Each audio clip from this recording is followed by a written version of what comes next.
and events leading up to our entry into the war. Well, what are the causes? Why are we Americans on the march? Is it because of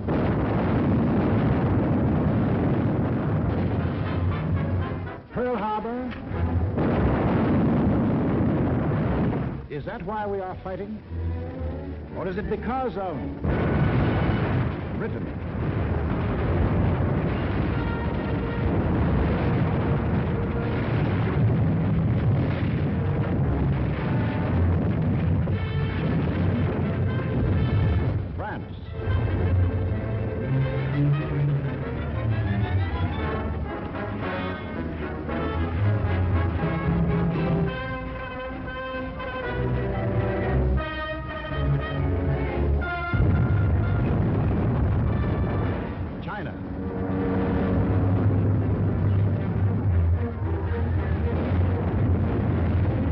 Czechoslovakia,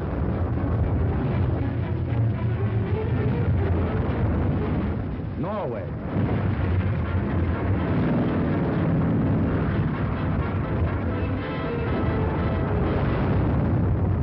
Poland,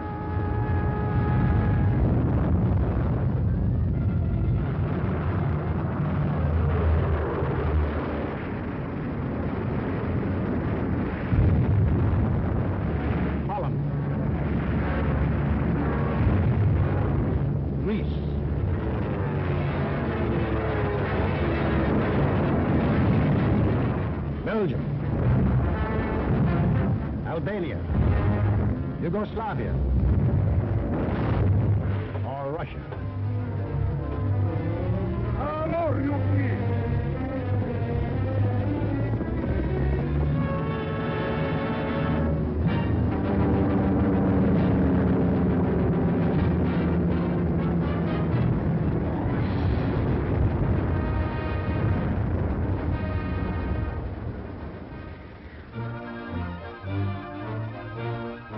Just what was it made us change our way of living overnight?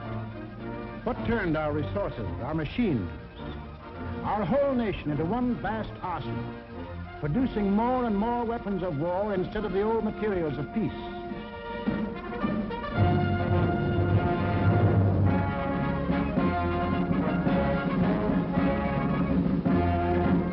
What put us into uniform, ready to engage the enemy on every continent and every ocean?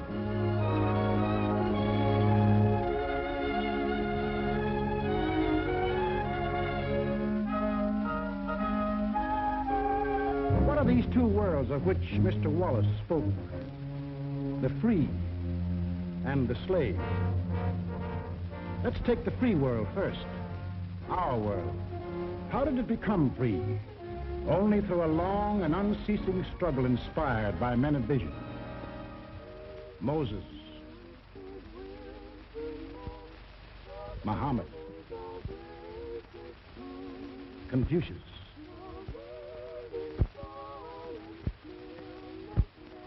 Christ. All believed that in the sight of God, all men were created equal. And from that there developed a spirit among men and nations, which is best expressed in our own Declaration of Freedom. We hold these truths to be self-evident, that all men are created equal. It is the cornerstone upon which our nation was built, and the ideal of all the great liberators. Washington, Jefferson, Garibaldi, Lafayette, Kosciuszko, Bolivar, Lincoln. Lighthouses lighting up a dark and foggy world. That government of the people, by the people, for the people, shall not perish from the earth. Fighting, living, dying. For what? For freedom. That for which men have fought since time began. To be free.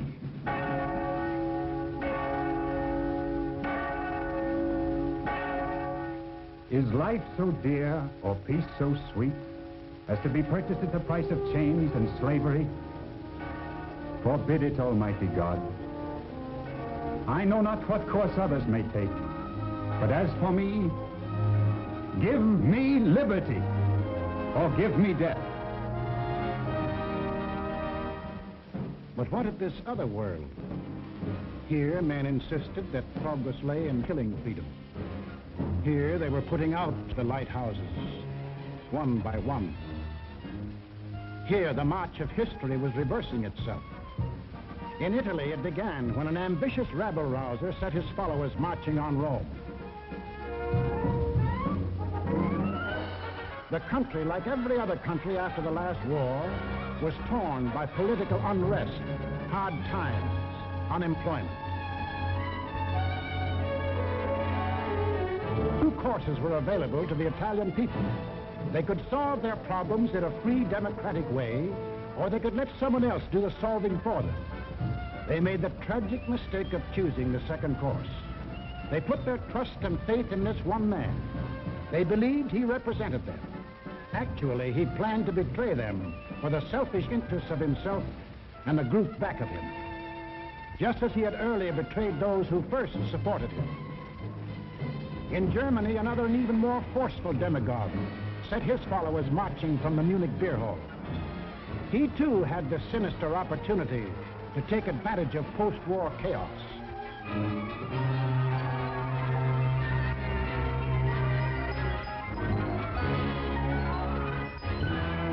But he also had certain distinctive German characteristics to play on.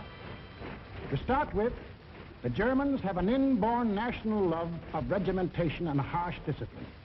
He could give them that.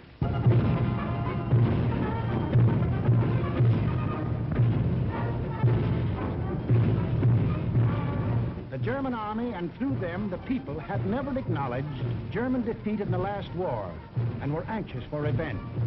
That too he promised them. The wealthy and powerful industrialists were fearful of losing any of their wealth and power and were ready to back anyone who would retain it for them. He promised to take care of them too. This man cunningly played all these ends against the middle and ruthlessly set out to murder the newborn German Republic. As the will of the emperor, and to the Japanese people, the emperor is God. Taking advantage of their fanatical worship of the god emperor, it was no great trick to take away what little freedom they had ever known.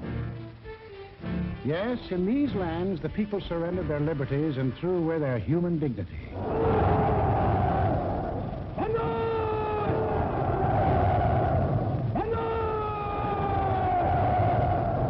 They gave up their rights as individual human beings. They became a part of a mass, a human herd.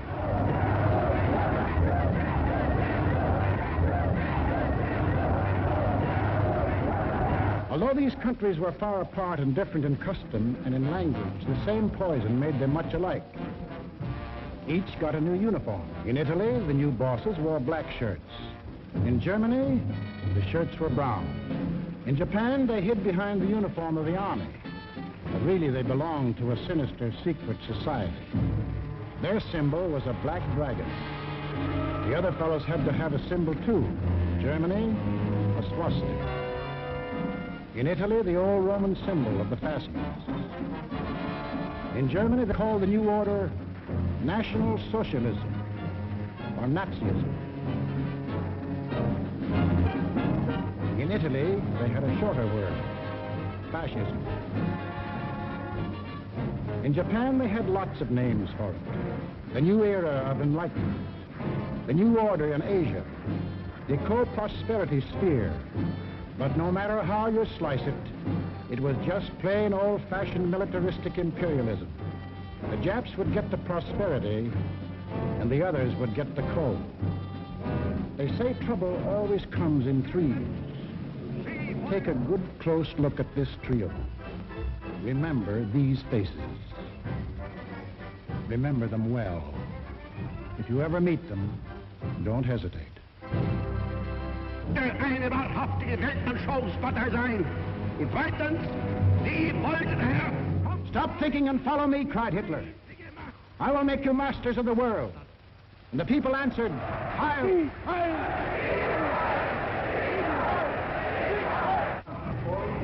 Stop thinking and believe in me, bellowed Mussolini, and I will restore the glory that was Rome.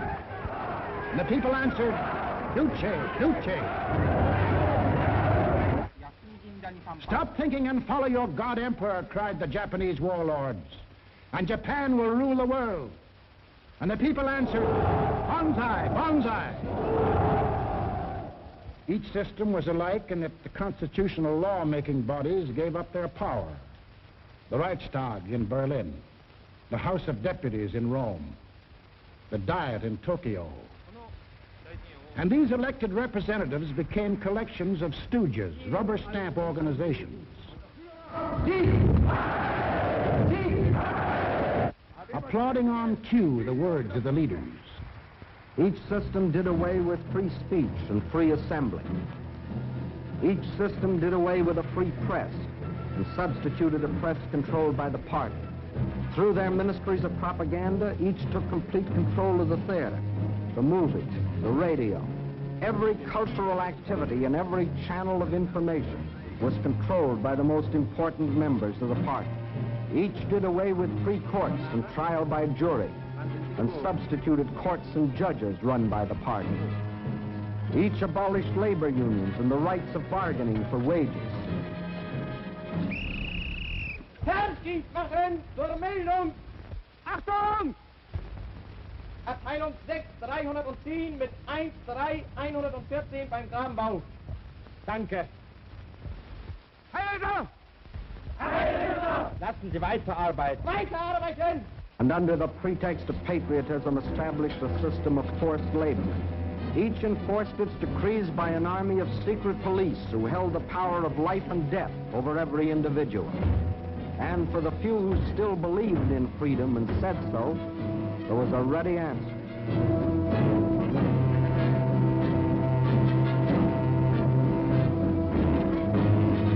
Con una mazza si può imporre silenzio ai più grandi intelletti del mondo. The greatest intellect in the world can be silenced with this. That is an exact translation of the words these black shirts cheer so lustily. Ich sage nur so viel, wenn ich das Wort Kultur höre, dann greife ich schon nach meinem Revolver. Whenever I hear anyone mention the word culture, the first thing I do is reach for my gun. Yes, they had the answer. The blackjack and the gun.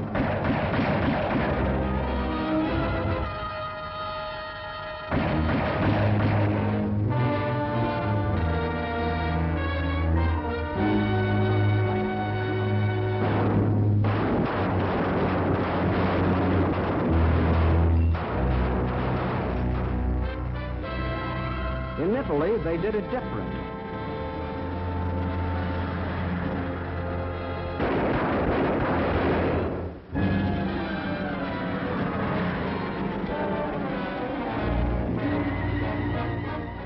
While in Japan,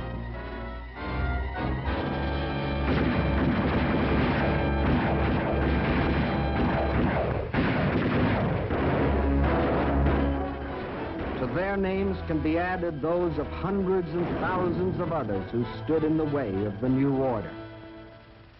Finally, there is only one obstacle left.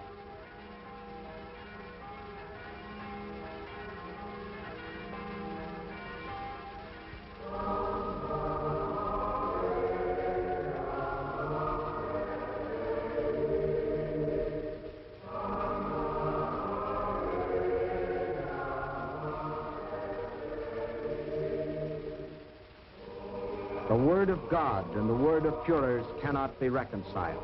Then God must go.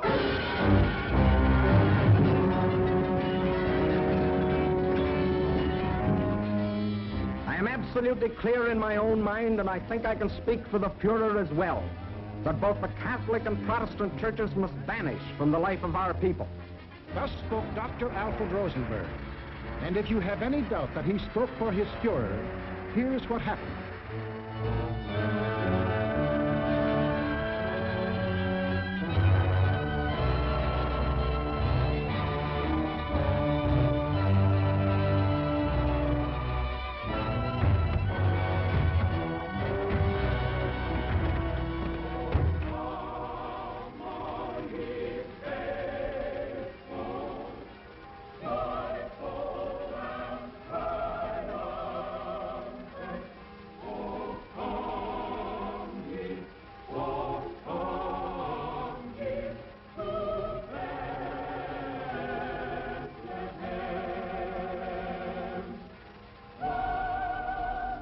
thousands of other men of God, Protestant, Catholic, Jewish, were persecuted, arrested, confined in concentration camps. Our Führer is the intermediary between his people and the throne of God. Everything the Führer utters is religion in the highest sense. It is only on one or two exceptional points that Christ and Hitler stand comparison. For Hitler is far too big a man to be compared with one so petty.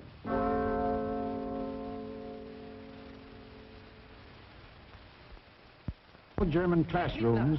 Adolf Hitler ist unser Retter, unser Held, der edelste Führer auf der ganzen Welt. Für Hitler leben wir und wir sterben gerne wir. Für den Führer bis zum Tod, denn er ist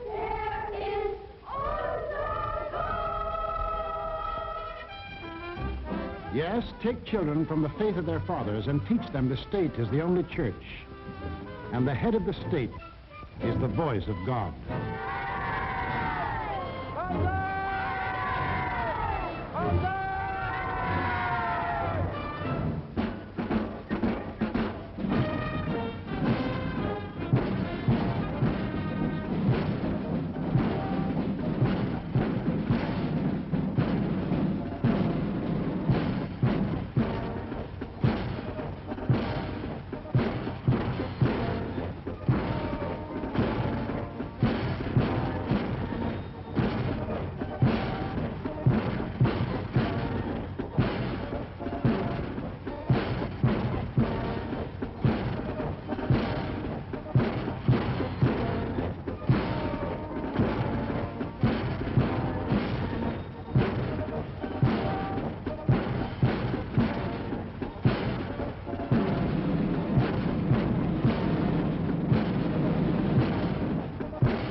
was the way of life, or better, the way of death, in that other world. Now, what of our world, the democratic world? What did we want? What did we do about it? First of all, we wanted peace and security. And to prove our sincerity, in 1921, we initiated the Washington Disarmament Conference. This resulted in two vitally important treaties. One, to reduce the size of the British, Japanese, French, Italian, and American fleets. And the other, the Nine-Power Treaty, which guaranteed the integrity of China. And incidentally, one of the powers signing this was Japan. Later on, in 1929, we signed the Kellogg-Briand Pact, which was supposed to abolish war as a means of settling international disputes. This pact was signed by 47 nations, including Germany and Japan. President, I have the honor of handing you the London Naval Treaty. Faithful to our treaty obligations,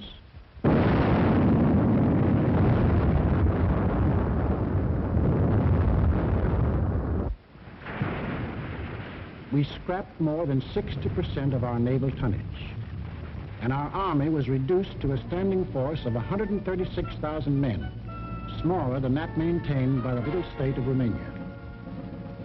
We let our hopes for peace become so strong that they grew into the determination not to fight unless directly attacked. We let ourselves be influenced by those who said that we could find security through isolation. The confusion in our way of thinking is apparent in the slice of public opinion as it appeared in Pathé News in 1939.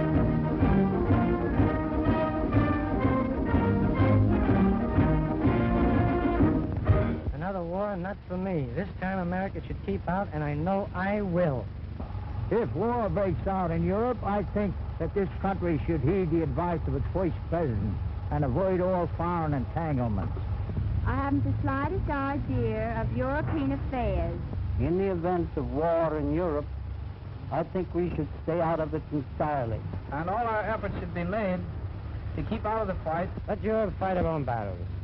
They mean nothing to us. We should mind our own business. By all means, no. Yes, fight. No. No. Yes. If my country calls, yes. No. We simply did not want to understand that our individual and national problems were, and always will be, dependent upon the problems of the whole world. And we had individual and national problems to worry about, plenty of them, just as Germany, Italy, and Japan had. But we faced them in a democratic way. We passed laws to give working men a chance to improve their lot. We established an insurance program for those without jobs. We began to give old folks protection against want and hunger.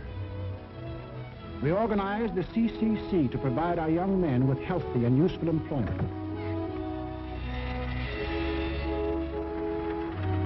A federal works program came into being and changed the face of our nation with new roads, bridges, schools.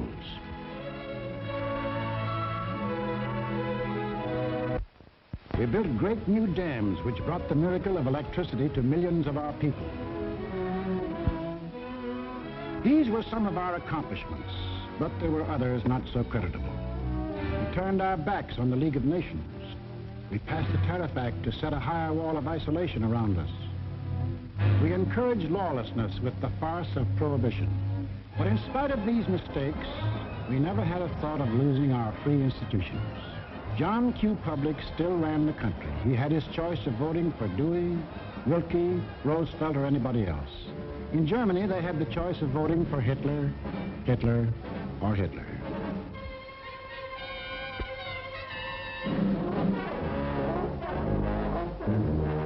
Over here, John Q. still read what he pleased. And although he heard of books being burned in other countries, he would have laughed if anyone had told him his books would ever be burned.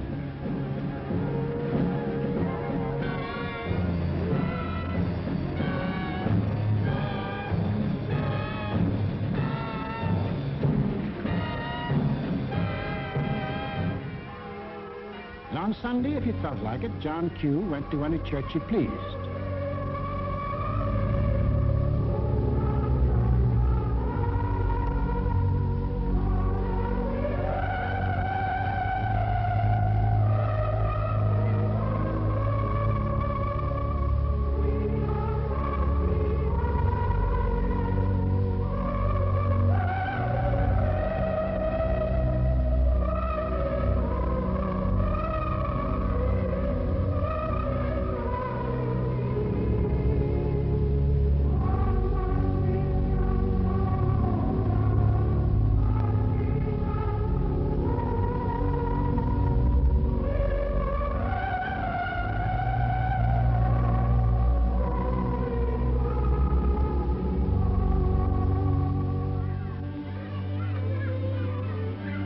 most of all, he got a kick out of seeing his kids grow up.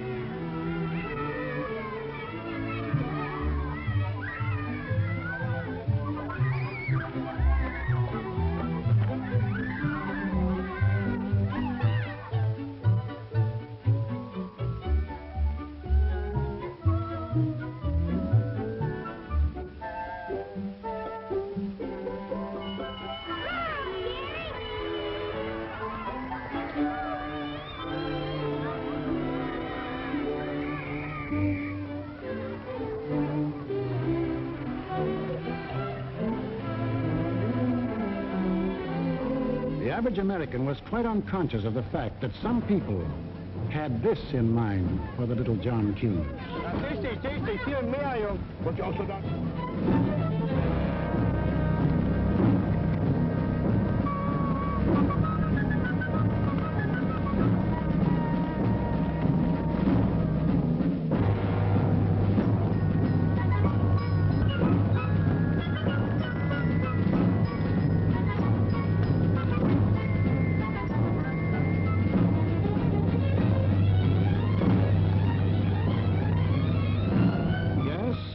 Children were being trained to kill, John Q's kids were giving their pennies to help them have life.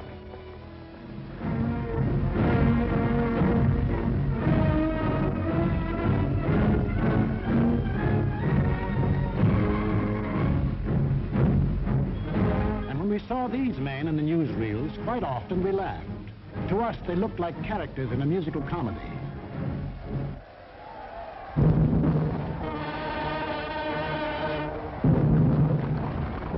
They weren't comic. They weren't funny. They were deadly serious. They were out for world conquest. And what made it doubly serious was that there were 70 million Japanese, 45 million Italians, and 80 million Germans, all hopped up with the same idea. Deutsches Volk hilft dir selbst. Jeder soll helfen. Their leaders told them that they were supermen. Herrenvolk, the Nazis called it. The master race, destined to rule all other peoples on Earth. Take a good look at these humorless men. These were to be the rulers of the ruling race. Leben, auch ihr bürgerliches Dasein ist gesichert in diesem nationalsozialistischen Staat. Obey us blindly, and you will attain your rightful place in the world. All other people will be your slaves. That's what they promised them. That Americans, Chinese, Russian, South Americans, all free peoples would work for them and make them rich. And how they ate it up.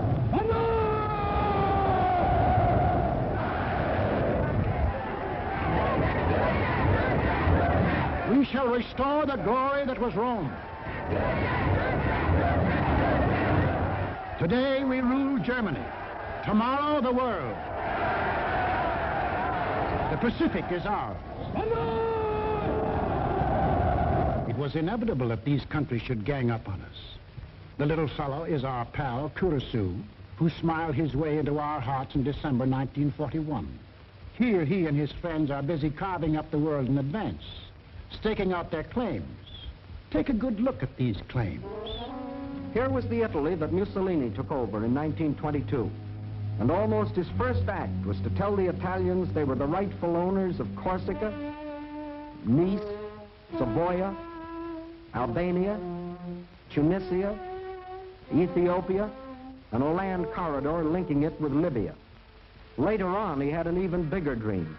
The old Roman Empire as it existed nearly 2,000 years ago, to dominate all the lands adjoining the Mediterranean. Mare Nostrum. Our sea, they called it, just as the ancient Romans did. As for the Japanese, they had some ambitions, too. By 1920, they had grabbed off Formosa, Korea, and the southern half of the island of Sakhalin.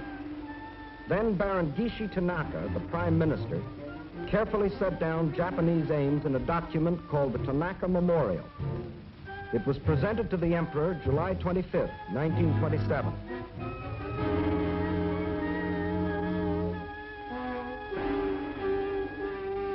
Here was their dream. Manchuria for raw materials. China for manpower. Then a triumphant march through Indochina, Siam, Burma, India, the East Indies, and on through Australia and New Zealand. And in the north, all they claimed was that part of Russia east of Lake Baikal. That was to be the new order in Asia. Then the Japs would move eastward to crush the United States and really start their co-prosperity sphere. Now take a look at the fight the Nazis reserved for themselves. Here's the Germany Hitler walked into, and here's what he wanted. First, Europe under his complete political or economic control, leaving Mussolini a share of the loot if he behaved himself. Then the drive to the east, through the rich oil lands of Iran and Iraq, into India. Another push south through Africa. Then from Dakar, jump off to meet the honorary Aryans who were to move in on South America through the Pacific. At the same time, start across from the Scandinavian countries to hook up with his buck-toothed pals coming over from Siberia to join in the conquest of the United States. There it is, gents. All they left us was Shangri-La. And they'd claim that, too, if they knew where it was. If they had a chance, listen.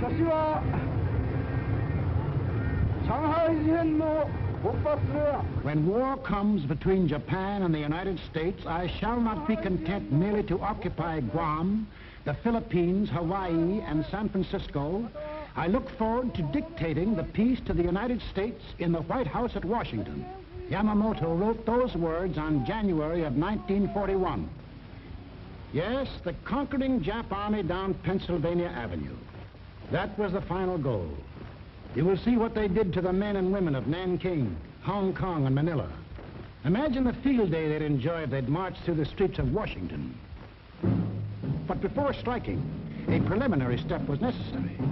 From Berlin, from Rome, from Tokyo, the campaign started. Propaganda to confuse, divide, soften up their intended victim. Put them on the defensive. Scream you're abused. Shout you're oppressed. The world's wrong. You're right.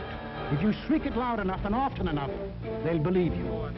Above all, use their free press and their free speech to destroy them. Lebensraum, ja, Lebensraum, meine Volksgenossen. Lebensraum, they demanded. Living room. Our lands are overcrowded. But at the same time, they gave prizes to mothers who bore the most sons.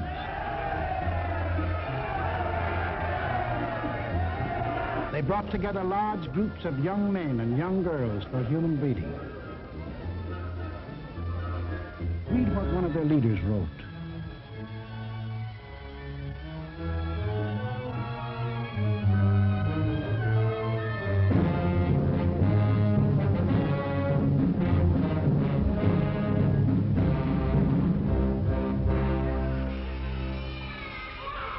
Of course, the children from this assembly line belong to the state to be scientifically trained for conquest.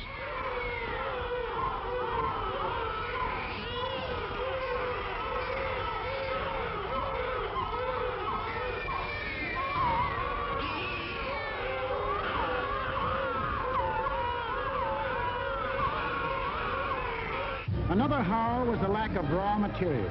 They claimed they were the have-nots and we were the haves. But out of this supposed lack, they built up the greatest war machines the world has ever known. These are the published figures from the German military budget. Actually, between 1933 and 1939, Hitler's program of rearmament cost more than $80 billion.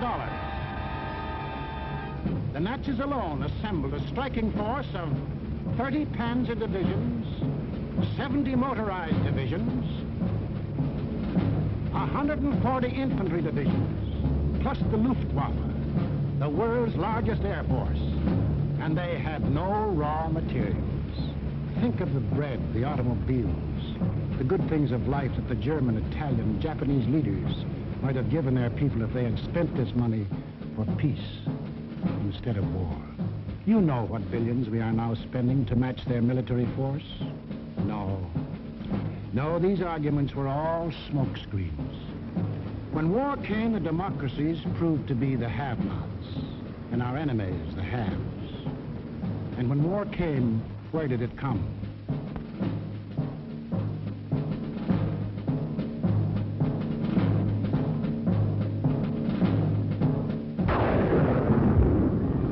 Remember that date, September 18, 1931. A date we should remember as well as December 7, 1941. For on that date, in 1931, the war we are now fighting began. The place was Manchuria, the northernmost province of China, 6,000 miles from San Francisco. Manchuria, the first objective in the Tanaka Plan. By September 18th, the Japanese, who by treaty patrolled the southern Manchurian Railway, had secretly and illegally increased their garrisons. On the Korean-Manchurian border, an entire Japanese army was assembled, conveniently equipped for a winter campaign. All they needed was an excuse. They made their own. At 10:30 that night, just after the Mukden Express had passed by, a section of track was dynamited, causing damage to one rail and 2 fish plates. Japan's honor had been violated. Within half an hour, the Japanese railroad garrison launched a coordinated attack on the barracks of the sleeping Chinese army at Mukden. The slaughter was appalling. By midnight, the conveniently placed Japanese army poured across the Korean border, and the first open act of aggression, the invasion of Manchuria, was on. In 4 days, they had occupied the whole of southern Manchuria, and shortly after, the whole country. Manchuria became Manchukuo, a puppet state with an obedient stooge on the throne, Henry Puyi, a weakling whom the Japanese had prepared for the job with 7 years of women and song. In Washington, Henry L. Stimson, then Secretary of State, now Secretary of War, sent out a blistering denunciation of the attack. The League of Nations sent a committee of 5, headed by Lord Lytton and including our own General Frank McCoy, to Manchuria to investigate. In October of 1932, the committee issued its report. We found that the Japanese occupation of this large part of China was not justified on the ground of self-defense, and that the new state which had been set up was a Japanese protectorate rather than a genuine case of Manchurian self-determination. Shortly after, the League condemned Japan as an aggressor nation. À son Excellence, Monsieur Matsuoka, délégué du Japon. I call on His Excellency, Monsieur Matsuoka, delegate of Japan.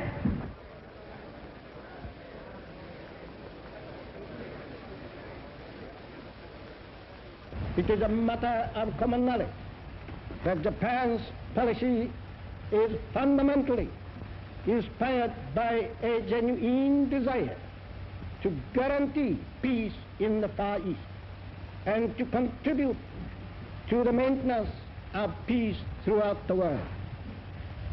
Japan, however, finds it impossible to accept the report adopted by the Assembly.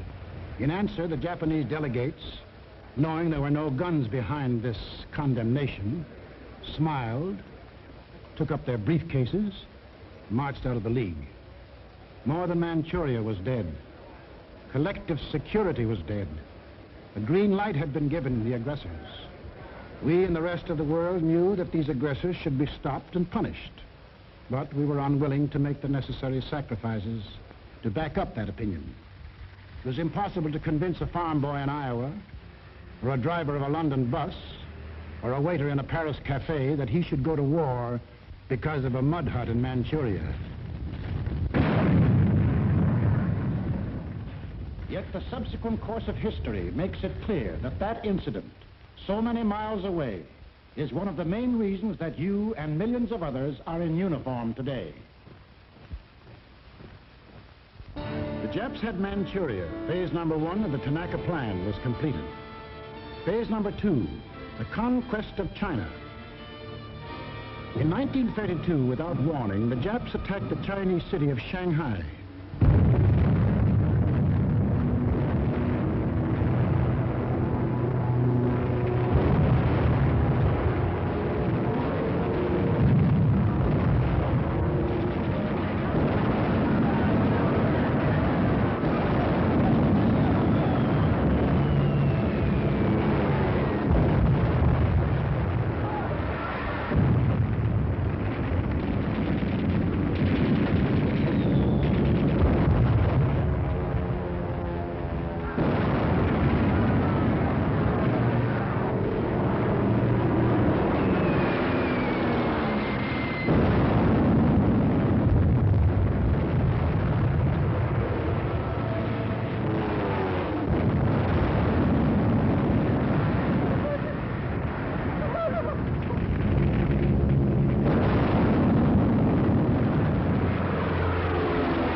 Here they met such stubborn resistance that they had to pour more than 75,000 troops into the local battle before capturing the city.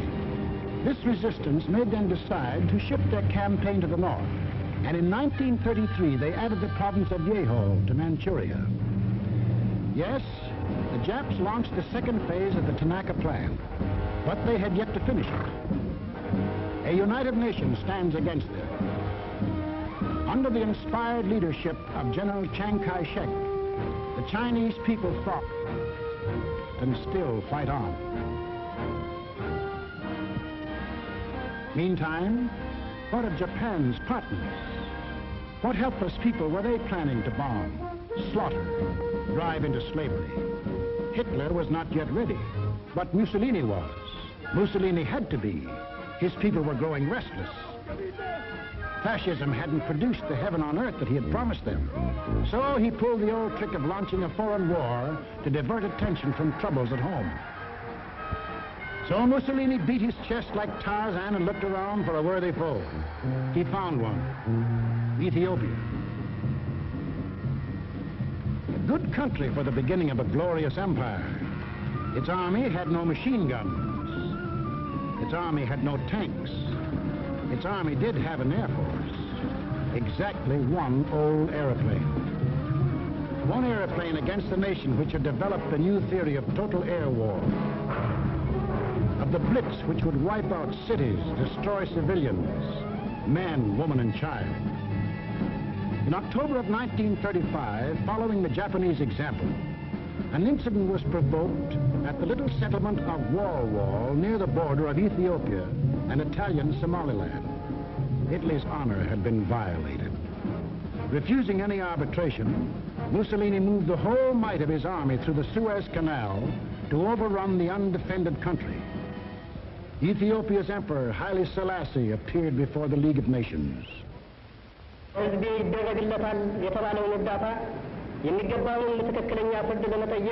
I must still fight on until my tardy allies appear, and if they never come, I say to you without bitterness, the West will perish.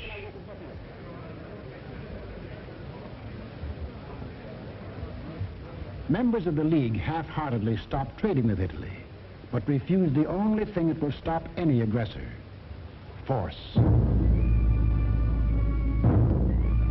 Ethiopia was left to herself. Native leaders came to pledge their allegiance.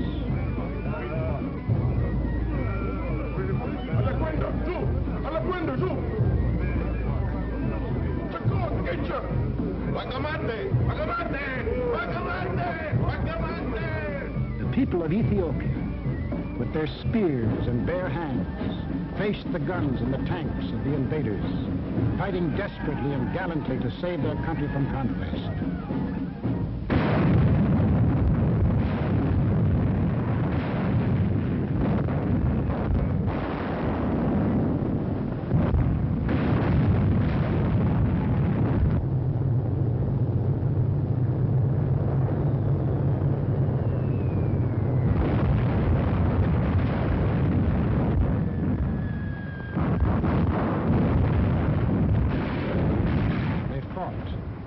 They died. But in the end, there could be but one result. Might triumphed. Italy conquered Ethiopia. Many of our elected leaders warned us of danger. Without a declaration of war and without warning or justification of any kind, civilians, including vast numbers of women and children, are being ruthlessly murdered with bombs from the air. But we were still hypnotized by the fact that two broad oceans stood between us and the rest of the world. We didn't realize that the time when months were needed to span these oceans was ended, that the steamship had cut these months to days, and that now the whole Earth's surface could be covered in the space of hours.